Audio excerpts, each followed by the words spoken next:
됐군요.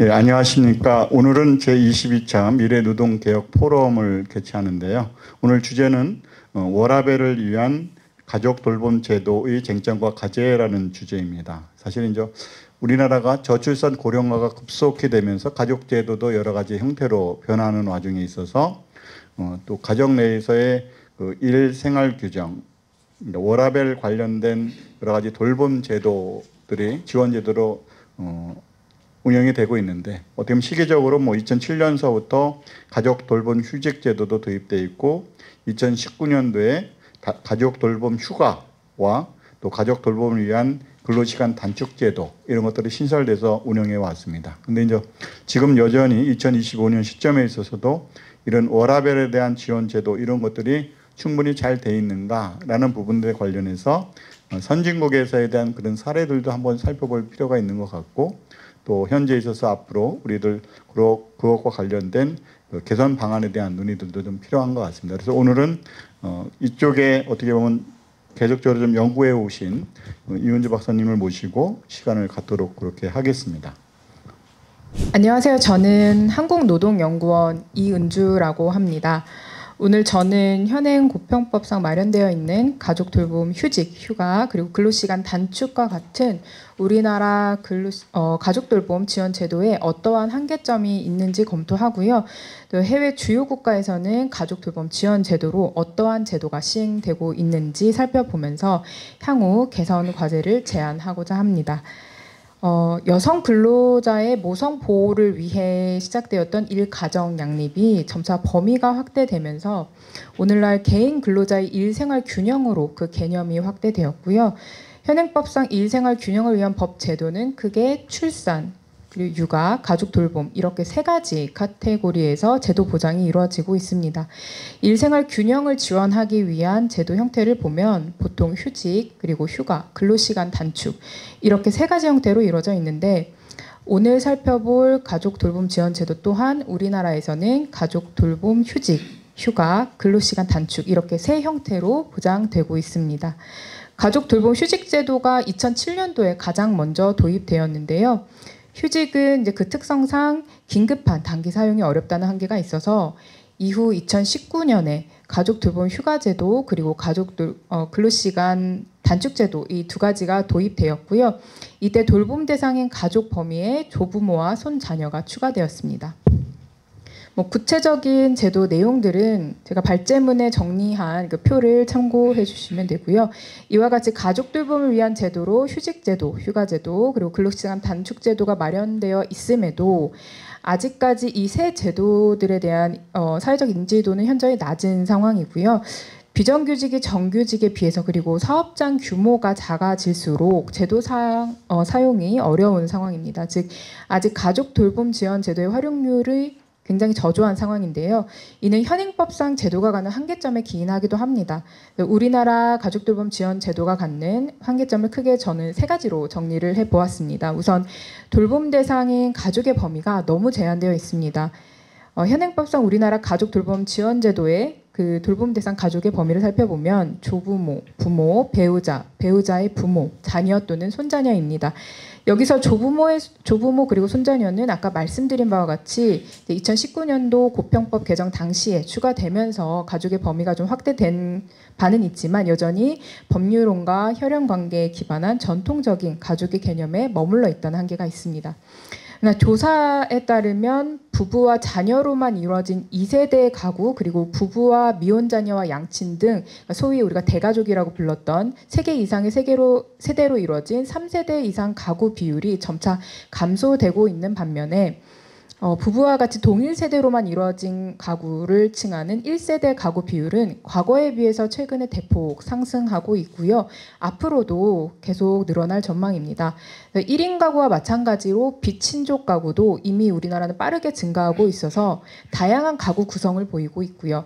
그리고 결혼과 출산에 관한 사회적 인식, 그리고 가치관이 변화하면서 가족에 대한 관념도 점차 바뀌고 있습니다. 두 번째 한계점은 소득 지원 문제인데요. 우리나라 가족 돌봄 지원 제도는 원칙적으로 무급이기 때문에 설령 가족 돌봄 사유가 발생하더라도 근로자는 연차 휴가와 같이 소득 보전이 이루어지는 다른 제도를 우선하여 사용하게 됩니다. 그러다 보니 가족 돌봄 지원 제도 사용률이 현저히 낮을 수밖에 없는데요. 일가족 양립 제도를 이용할 때 무엇이 걸림돌이 되는지에 관한 설문조사가 있었는데요.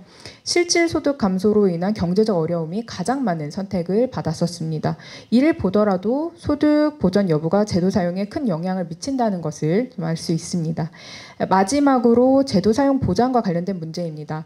근로자의 제도 사용 신청을 거부할 수 있는 사업주의 권한은 곧 제도 사용의 보장과도 직결되는 문제인데요. 현행법상 사업주가 근로자의 신청을 거부할 수 있는 사유의 수가 너무 많고요. 그리고 그 사유 내용도 타당한 것인지 재검토가 필요합니다.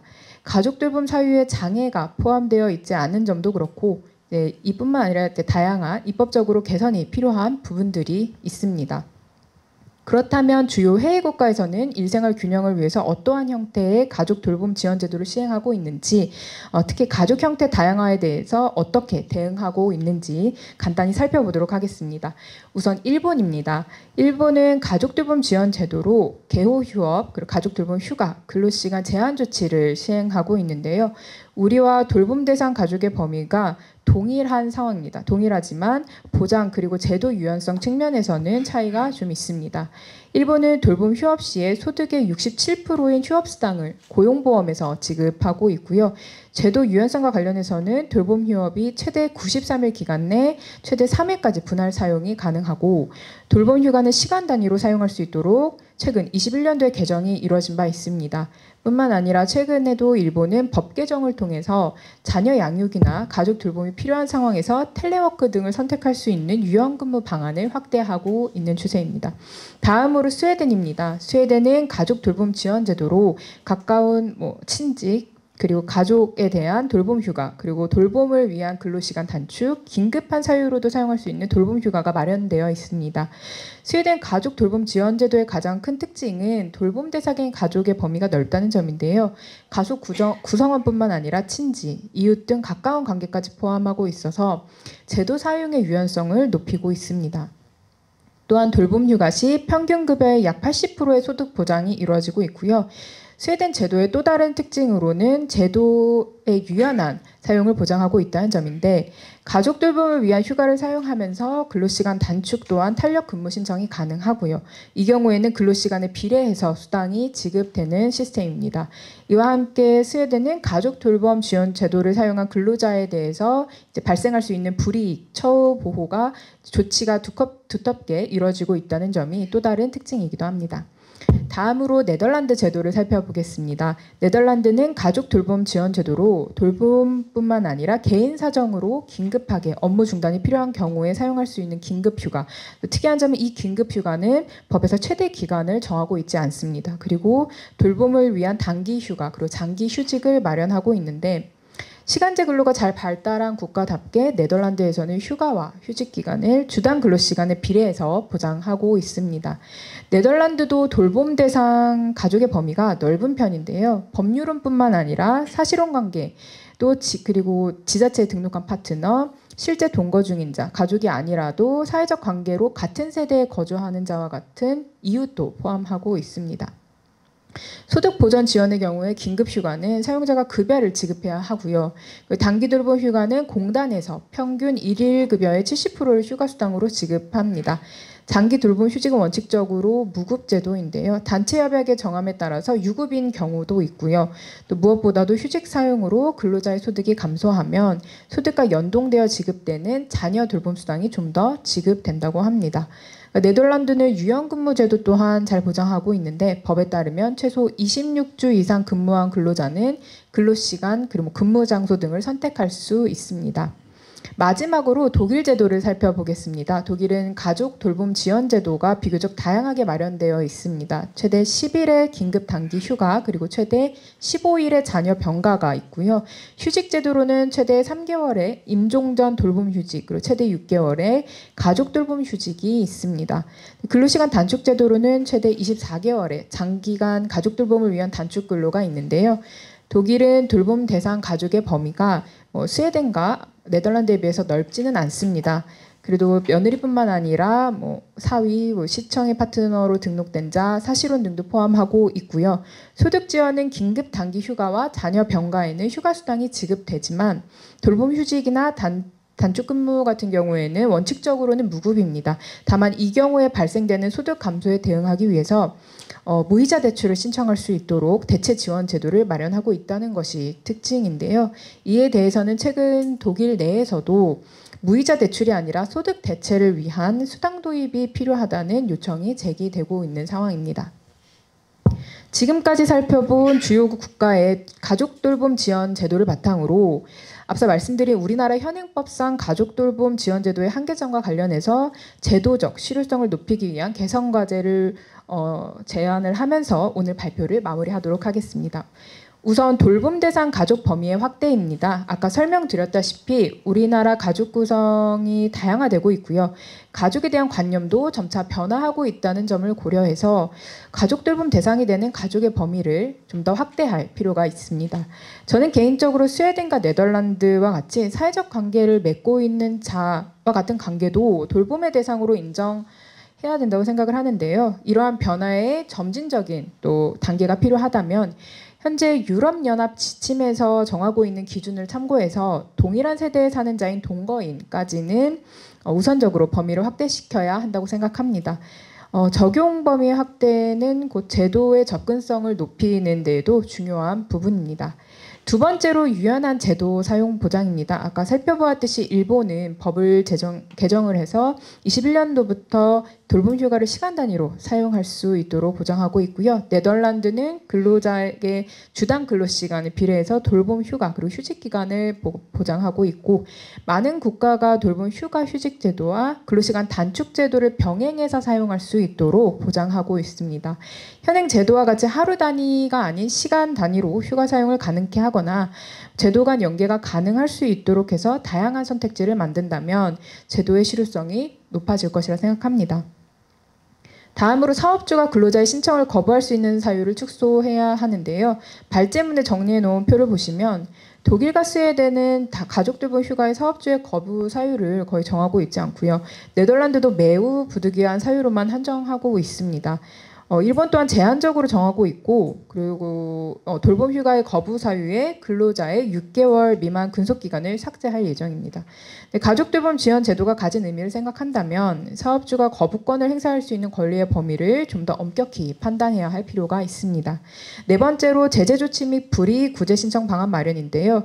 가족 돌봄 휴직과 휴가의 경우 특별한 사유 없이 사용자가 허용하지 않는 때에는 500만 원 이하의 과태료를 부과할 수 있는데 가족 돌봄 등을 위한 근로시간 단축의 경우 아직 제재 규정이 없습니다. 최소한 가족 돌봄 휴직과 휴가 그리고 육아기 근로시간 단축에 적용되는 수준에 맞춰서 제재 규정이 마련돼야 할 상황이고요. 제도 사용을 이유로 불이익을 받는 근로자를 구제할 수 있는 방안도 제도 사용 보장을 위해서 중요한 부분일 텐데요. 신속한 구제 방안 마련을 위해서 가족 돌봄 지원 제도 사용에 따른 불이익 처우를 노동위원회 차별 신청 대상에 포함하는 방안도 좀 고려해 볼 수 있음을 제안하였습니다. 다음으로 소득 보전 지원 방안 마련입니다. 앞에서 살펴본 해외 사례 제도를 비교한 표를 보시면 우리나라와 같이 가족 돌봄 지원 제도 모두 그러니까 휴직, 휴가, 근로시간 단축 모두 수당 지원이 없는 국가는 없습니다. 그래서 대부분 휴가는 유급으로 지원하고요. 비교적 기간이 긴 휴직의 경우 무급인 경우가 많지만 이 경우에도 네덜란드는 자녀 돌봄 수당 금액을 늘려준다든지 독일은 무이자 대출을 지원해준다든지 이런 대체 지원 방안이 마련되어 있습니다. 그에 비해서 우리나라는 가족 돌봄 지원제도 모두 소득 지원도 대체 방안도 마련되어 있지 않은 상황입니다. 급여 지원 보장이 현실적으로 쉽지 않은 이유는 곧 재원 마련의 어려움일 텐데요. 어떠한 재원을 바탕으로 운용할지, 재원의 성격에 따라 대상자 확대에 또 한계가 있는 점 등 고려해야 할 부분이 많아서 쉽지 않은 문제인 것은 맞습니다. 근데 또 더욱이 최근 육아휴직급여 확대가 이루어지면서 고용보험 기금 재정 악화가 그에 대한 우려가 더 커졌지만 저출생 극복을 위해 드리는 자녀 양육에 대한 노력만큼이나 가족 돌봄에도 그와 같은 관점의 지원이 필요하다고 생각합니다. 여섯 번째로 가족 돌봄 제도 사유에 관한 제안입니다.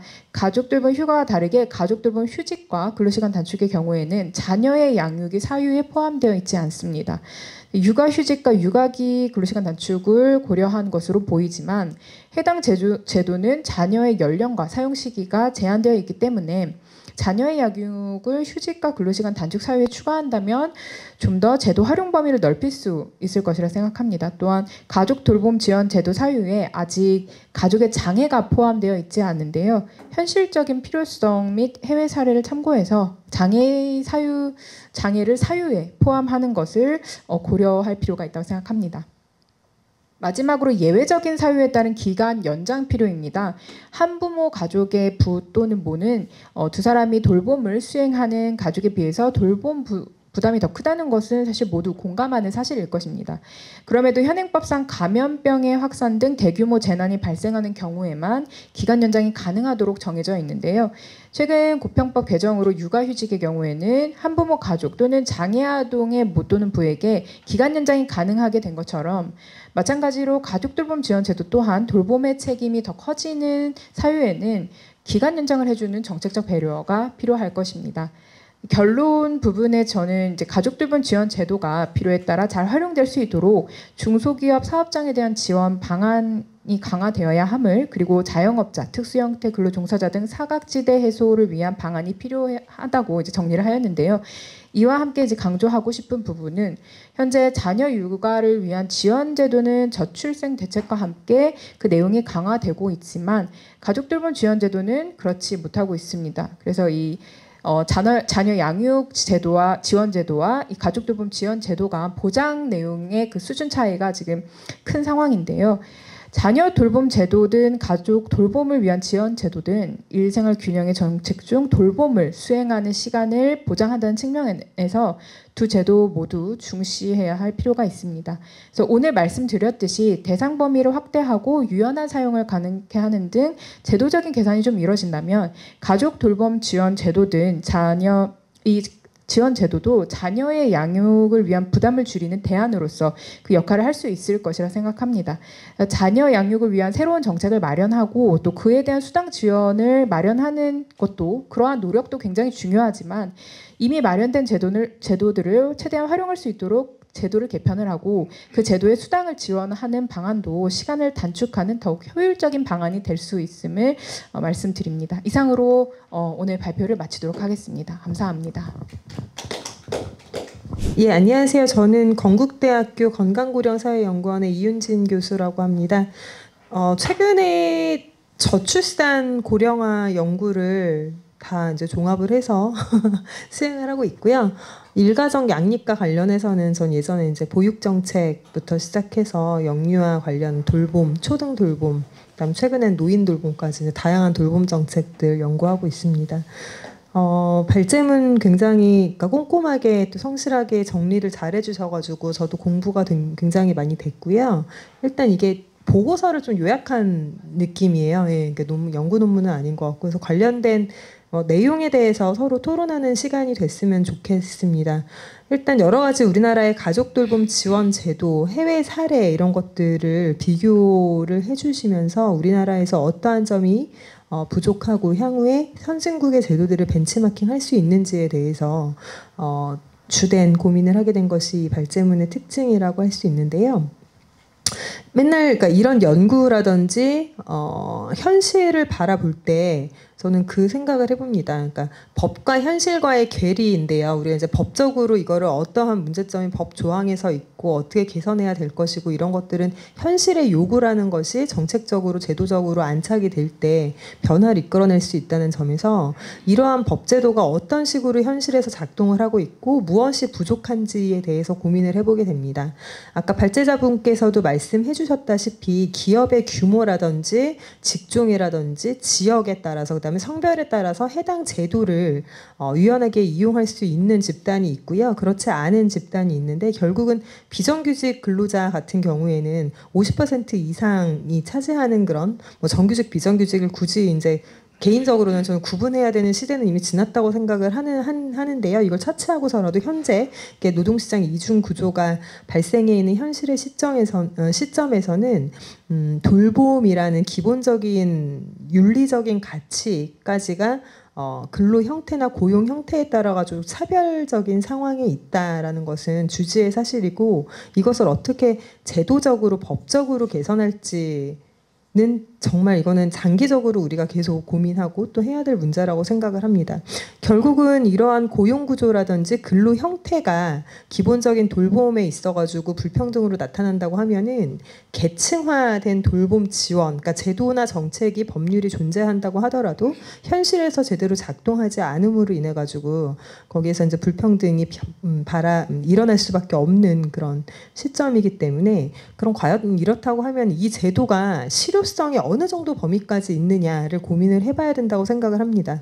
그러니까 가족 돌봄 지원 제도라는 것이 굉장히 인지도 면에서는 다른 육아휴직이라든지 뭐 출산 관련 장려 지원 제도와 좀 다르게 인지도가 낮았던 이유는 가족 돌봄이라는 것에 대해서 어떠한 사유로, 그 다음에 어떠한 범위에서라는 것들이 합의되지 않았고, 이 제도의 과연 궁극적인 목적이라는 게 일가정 양립이냐 아니면은 뭐 워라밸이냐, 우리가 이름 붙이기 나름이지만 이 가족 돌봄이라는 것에 대한 사회적 인지도 자체가 굉장히 낮았기 때문에 발생된 결과라고 생각을 해보고요. 근데 이제 코로나 이후에 이 제도가 굉장히 인지도가 높아졌거든요. 집에서 머무는 그런 워킹맘들이 많아지면서 가족 돌봄 지원 제도를 이용을 해서 유급으로, 그다음에 혹은 무급으로 자녀를 돌볼 수 있는 선택권이 확장이 되게 되면서 그때부터 아마 인지도가 굉장히 늘어났는데, 그래서 아마 워라밸이라든지 일가정 양립의 측면에서 이거를 바라보는 시선들이 많은데, 비단 이 제도의 도입 목적은 자녀 양육뿐만 아니라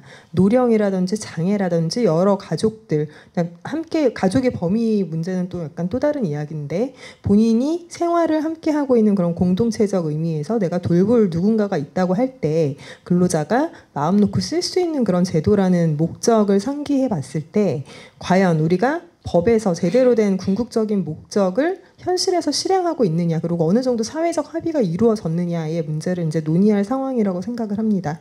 그래서 가족의 범위의 확대라든지 소득 보전 방안이라든지 사업주가 거부권을 할 수 있는 것에 대한 제한이라든지 여러 가지 다른 나라들의 사례를 보면서 우리나라가 굉장히 부족한 점을 많이 인지를 시켜주셨는데요.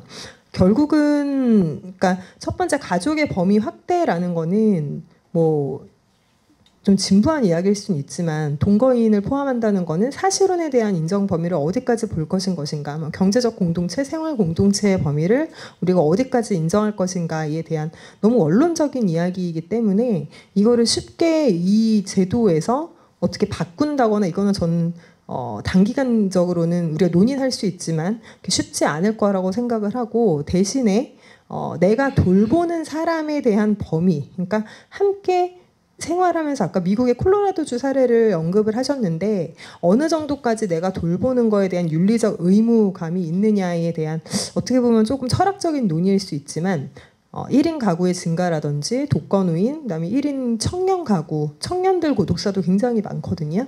그래서 거기에 대해서 우리가 사회적인 이건 합의의 문제라고 생각을 합니다. 법조항 자체를 바꾸는 것보다 이것을 어느 범위까지 넓혀가지고 해석할 수 있느냐의 문제를 이제 논의할 시점이 됐다라는 거고요.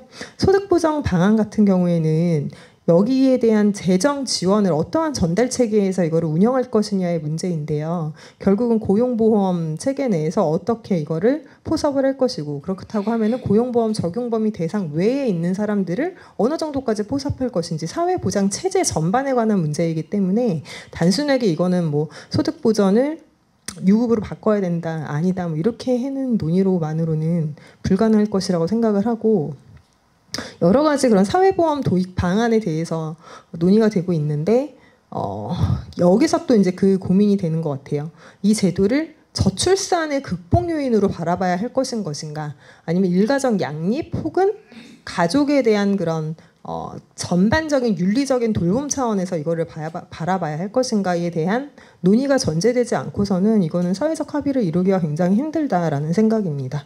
그래서 그 이후에 이제 대기업과 중소기업, 뭐 소기업 이런 기업과의 격차 극복 이런 거가 나올 수 있는 것 같고요. 사업주의 거부권 제한 같은 거는 진짜 굉장히 현실적으로 벌어질 수 있는 그런 문제이기 때문에 진짜 기업에 따라서 이게 거부를 할 수 있느냐 아니느냐, 기업 문화, 그다음에 산업 직종 이런 차이가 굉장히 많이 있는데, 기본적으로 사업주가 당연하게 이거는 신청을 했을 때 거부할 수 없는 것으로 하는 것이 맞는데, 또 그 전제가 된다고 하면은 또 다른 문제들이 얽히는 거죠. 왜 반드시 이 근로자가 유급으로 혹은 무급으로 근로에 벗어나서 돌봐야 하는지, 그 사람과의 관계는 어떠한지, 이거 역시 저는 윤리적인 철학적인 문제, 가치적인 문제가 들어가 있다고 생각을 합니다. 그리고 뭐 여러 가지, 이건 좀 근원적인 문제일 수 있는데, 해당 문제를 지금 고평법에서 규정이 되어 있고 노동법 영향에서 바라볼 것만이 아니라 복지부라든지 고용부라든지 여러 가지 부처가 관여되어 있는 문제이기 때문에 가족 돌봄 정책이라는 하나의 통합적인 틀 내에서 이걸 논의를 시작을 해야지, 뭐 여기 고용주의 책임, 사업주의 거부권 이런 식으로 들어가다 보면은 실무나 현실에서는 당연히 여기에 대한 구체적 방안이 나올 수는 있겠지만, 이게 전체적으로 사회적으로 확산이 되고자 하는 데에는 그렇게 크게 기여하기엔 좀 힘들 것이다라는 생각입니다. 그래서 여러 가지 가족 돌봄 지원제도, 공공 돌봄 서비스, 사회보험, 사회보장제도까지 전체적으로 통합적으로 연계되면서 이 제도에 대한 지원 확산, 그 다음에 법적인 장치 이런 것들이 필요하다고 생각을 하고요. 결국은 돌봄 노동에 대해서 우리가 사회적으로 그 가치를 인식한 지가 정말 얼마 되지 않았기 때문에, 그리고 우리나라 같은 경우에는 다른 여타의 유럽 선진국들보다도 그 인식의 시기가 굉장히 늦게 도입이 됐기 때문에 제도의 미성숙이라는 관점에서 봤을 때 아직까지 이 제도가 도입이 되어 있고 그래도 사람들이 많이 사용을 하려고 노력하고 있다라는 점은 굉장히 고무적이라고 판단이 됩니다. 하지만 여러 가지 분절적이고 단절적인 제도상의 문제점을 고치기보다는 전체적인 사회보장 제도 내에서 이 제도의 위치를 정립을 하고 함께 어떻게 제도가 연계될 것인지를 고민해야 될 시점이라고 생각을 합니다. 네, 감사합니다. 발표 잘 들었습니다. 그리고 첫 번째 토론자님 토론 내용 잘 들었습니다. 저는 연세대 경영학과 이지만 교수입니다. 저는 뭐 발표문에 나타나는 의견보다는 그냥 경제학적 이론으로 이 비용 문제를 어떻게 해결할 것인가에 대해 설명을 드리겠습니다. 딱 두 가지 개념입니다. 외부와 이론과 기회비용인데, 어떤 특정 기업이 이익을 추구하기 위해 가지고 공해를 발생시키면 그 비용은 사회 전체가 지불해야 되는 거죠. 한 사람이 이득을 받는데 비용은 사회 전체가 낸다. 이게 외부화 이론이죠. 육아와 돌봄은 그 반대입니다. 역외부화입니다. 육아를 하고 돌봄을 하는데 개인적 비용이 들어가는 거죠. 특히 이제 일자리를 가지고 있는 여성분들, 경력 단절을 통해 가지고 엄청난 기회 비용을 잃어버리는 거, 사회적 비용을 지불하는 거죠. 자, 그렇게 해서 아기를 육아해서 건강한 사회인으로서 육성했을 때 거기에 대한 이익은 육아를 책임진 부모만 가지는 것이 아니라 사회가 전체가 다 가진다는 겁니다. 그런 측면에서 돌봄과 육아를 담당하는 가족, 구성원들이 지불하는 비용을 역외부와의 측면에서 어떻게 되돌려 줄 것인가에 초점이 맞춰져야 된다는 거죠. 그게 이제 경제학적으로 설명할 수 있는 비용입니다. 그래서 이제 그래프 보면 이번에 뭐 공교롭게 일본 갔을 때 이 얘기를 했어요. 경제학적으로. M자 커브, 여성들이 고용률이 올라가다가 30대 되면 육아 때문에 이제 해서 올라와서 간다. 근데 그 더블 딥이라 그랬죠. 자, 육아하면서 또 근로시간 단축을 해서 4시간 적게 일을 해가지고 경제적 손실을 보고 어느 정도 회복되니까 또 부모님이 또 편찮을 서가지고 돌봄하면서 이렇게 가지 않느냐. 그렇게 얘기했더니 일본은 그게 아니래요. 이 만원들이 많아가지고 빅갭이 생긴다. 자, 그러면 떨어지는 부분 이 비용을 누가 감당할 것이냐는 부분이죠. 그래서 이제 일본의 경우는 우리나라 지금 고용보험에 들어있는데 저는 이 부분은 고용보험에서 감당할 내용이 아니고 일본에 참조하면 일본의 그 이제 어린이 금고라고 이제 고도모 긴코를 만들어가지고 그 전반적으로 특정 부처에 이 비용을 지불하는 주체로 만드는 것이 아니라 정부 전체에서 그리고 특별 회계를 만들어서 기본적으로 이 육아와 돌봄 문제의 비용은 이제 지불한다는 거죠. 자, 그럼 그 비용을 그러면 경산 예산에서 뽑아낼 것이냐? 그게 아니라는 거죠. 어린아이가 육성이 되고 나면 미래에 그 어린아이가 생산 활동을 해가지고 국부에 기여를 한다는 겁니다. 그래서 국채를 만든다는 거죠. 경산 예산에서 빼내면 이게 또 각 부처 간의 갈등 문제로 말미암아서 예산이 조금밖에 기본적으로 편성이 안 될 거라는 거지. 그래서 이제 전체 국채로서 이 WD 과정에서 나타나는 해당자들이 지불해야 되는 그 기회 비용을 정부가 일정 부분 감당해 줘야 된다. 이제 그런 측면인 거죠. 그게 되지 않으면 기본적으로 이 출산율도 줄어들 것이고 또 돌봄을 안 하려고 하는 경향이 생기기 때문에 사회적 문제가 될 소지가 크다. 그런 측면에서 정부가 여기에 대해서 지원을 해야 되는 이제 정당성이 확보가 되는 거죠. 자, 그러면 기업은 어떻게 해야 되냐 문제죠. 기업도 어떻게 본다면 실질적으로 기업은 나중에 또 노동 인력을 공급을 받기 때문에 이득은 보지만 다른 사회적인 어떤 이득을 보는 경제 주체에 비하면 코스트가 들어가는 거죠. 당장 이 인력 관리 문제, 대체 인력을 어떻게 하느냐 이런 문제가 생기기 때문에 기업에 대한 지원 부분도 병행돼야 된다는 것이 결국 외부와 이론과 기회 비용의 측면에서는 정당하다.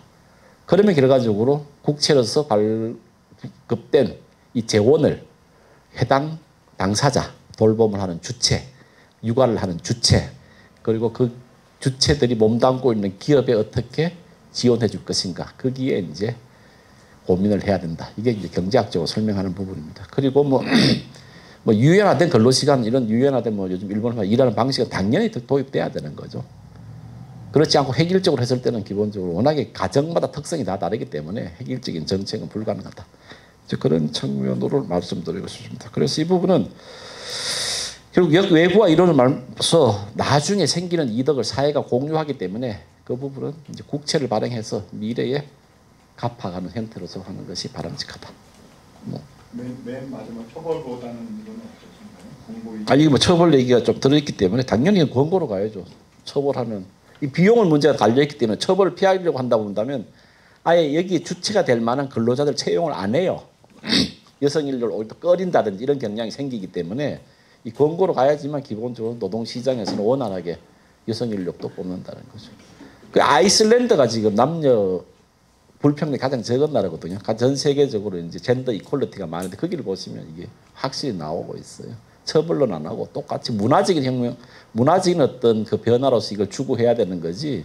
이걸 어떤 뭐 법적으로 물론 뭐 이니셔티브는 가질 수 있겠지만 장기적인 측면에서는 좀 한계가 있는 부분이죠. 그래서 비용적인 측면과 관행과 문화를 어떻게 바꿔갈 것인가 초점을 맞춰야 되는 것이다. 그러니까 오늘 이은주 발제를 한 거에 대해서 대체 발제자가 같은 의견입니다. 뭐 이런 의견들은 별로 없고 제 얘기만 했습니다.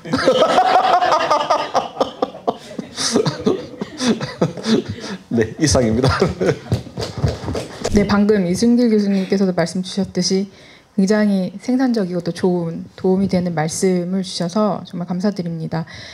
특히 저는 어쨌든 법학자니까 이게 사회복지의 관점에서 또 경제학적인 관점에서 또 법학적인 관점에서 이렇게 다양한 제언을 들을 수 있는 기회가 없잖아요. 그래서 좀 더 확장된 시각으로 이제 해당 연구를 더 발전시킬 수 있게 되어서 참 좀 더 그러한 관점을 고려해서 이 주제를 다시 한번 고려해봐야겠다, 생각해봐야겠다라고 생각이 들었습니다.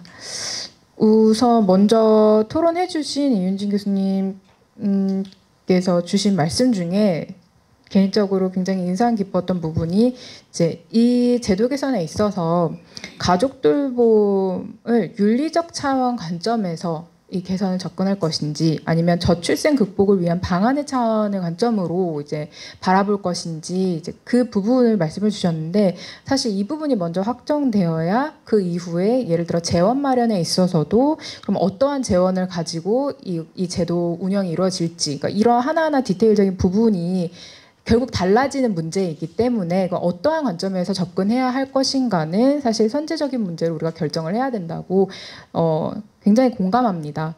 사실 이러한 부분에 대해서까지 이제 생각을 연구가 된 부분이 없기 때문에 저도 이 부분을 좀 더 고민을 하고 또 반영을 하면 좋겠다는 생각이 들었고요. 근데 현실적으로 지금 당장으로는 이제 워낙 저출생 문제가 시급한 과제로 다뤄지고 있다 보니 저출생 극복의 관점에서 먼저 이 제도가 발전이 되고 좀 더 이제 좀 넓은 가족 돌봄, 좀 윤리적인 측면으로 접근하는 쪽으로 발전되는 것도 또 하나의 방안이 될 수도 있겠다고 생각하지만 궁극적으로 이 가족 돌봄이라는 제도 자체가 저출생 극복의 대안으로서만 머물러서는 안 된다는 생각도 가지고 있습니다. 그리고 두 번째로 또 이지만 교수님께서 좋은 말씀 주셨는데요. 네, 그 경제학적인 그리고 특히나 이제 재원 부분에 있어서는 저는 사실 잘 모르는 부분이기도 한데 그래도 또 좋은 어떤 방안을 이렇게 구체적으로 말씀을 주셔서 참 참고가 되었습니다. 그리고 마지막으로 이제 그 처벌 관련해서는 권고 위주 정책으로 추진하는 게 이제 옳다는 개인적 의견을 말씀 주셨는데요. 아무래도 이게 이제 법에 다루고 있는 제도이다 보니 그 이 제도의 실효성을 위해서 그리고 제도의 사용을 보장하기 위해서는 어느 정도의 법의 강제성을 인정할 것인지가 굉장히 중요한 문제이기도 합니다. 그래서 우려하시는 부분도 적극적으로 공감하지만 또 제도의 실효성을 높이기 위해서는 또 적절한 그런 제재 조치도 함께 병행되어야만 이 제도가 적극적으로 또 활용될 수 있지 않을까 하는 개인적인 의견도 있습니다. 마지막으로 이제 이정 교수님께서 또 일본의 사례와 함께 또 말씀 주셨는데요. 그 주신 그 질문 중에서 이게 왜 이 제도가 고평법에 이제 그 도입이 되었는지 규정되게 되었는지 그 배경에 대해서는 저도 추측할 뿐이지만 사실 이 가족돌봄 제도가 고평법에 정해지기 이전에 공무원법에서 이 제도가 운영되고 있었습니다. 공무원법에 이제 정해져 있다 보니 그리고 그 정해져 있는 부분에 이제 육아휴직, 휴가 뭐 이런 근로시간 단축 제도가 함께 이제 정해져 있는 그런 형태를 그대로 이제 고평법에서도 내용이 크게 다르지 않거든요. 그 공무원법에서 정하고 있는 가족돌봄 지원 제도와 현행 고평법상 가족돌봄 지원 제도의 그 내용이 크게 다르지 않기 때문에 그냥 당연히 그냥 육아 지원 제도가 정해져 있는 고평법에 그냥 자연스럽게 도입이 명시가 된 것이 아닌가라고 개인적으로 추측하면서 교수님께서 말씀 주신 대로 이게 정말 너무 육아 지원 제도에 거의 그냥 말만 바꾼 그러니까 성의가 없다고 표현해도 될 만큼 정말 구체적인 내용으로 정해져 있지도 않고 좀 급히 만든 게 보입니다. 보여서 좀 더 단독 법률이 마련되기 위해서는 단지 육아뿐만 아니라 또 고령자 측면 좀 더 범위를 넓게 그 가족 돌봄을 접근해야 되기 때문에 좀 더 물론 디테일하게 정할 필요가 있다는 건 너무나도 공감하고요. 단독 법률도 필요하다고 생각하지만 단기적인 방안으로서는 현재 있는 그 규정을 좀 더 구체적으로 좀 개정하는 방안을 시급하게 마련하는 것이 필요하다고 생각합니다. 네. 보신 김에 혹시 그 외국 사례를 우리나라가 정말 제도가 되면서 어느 국가를 좀 벤치마킹을 하면 좋은지 개인적인 의견은 어떠실까요? 저는 사실 이제 가장 어떻게 보면 비슷한 건 일본 제도이기도 하겠지만 유럽 국가 특히 스웨덴이나 네덜란드 국가를 이제 예를 들기도 사례를 이제 소개하기도 했지만 좀 모티브로 다가갔으면 좋겠다고 생각하지만 사실 그것이 가장 어렵다는 것도 생각하는 이유가 일단은 유럽 같은 경우는 사회보장 제도가 우리와는 너무나 다르게 지금 세팅이 되어 있고 재원 마련에 있어서도 우리는 지금 그걸 고용보험의 재원으로 지금 활용하고 있지만 그러니까 무급이고 육아 같은 경우는 고용보험 지원으로 지금 재원을 지금 사용하고 있고 그러니까 좀 사회보장 제도 자체가 완전 다른 모습으로 지금 진행되고 있기 때문에 과연 그 나라의 형태로 그 제도와 동일한 모습으로 진행될 수 있을까 운용될 수 있을까에 대해서는 좀 회의적인 입장입니다.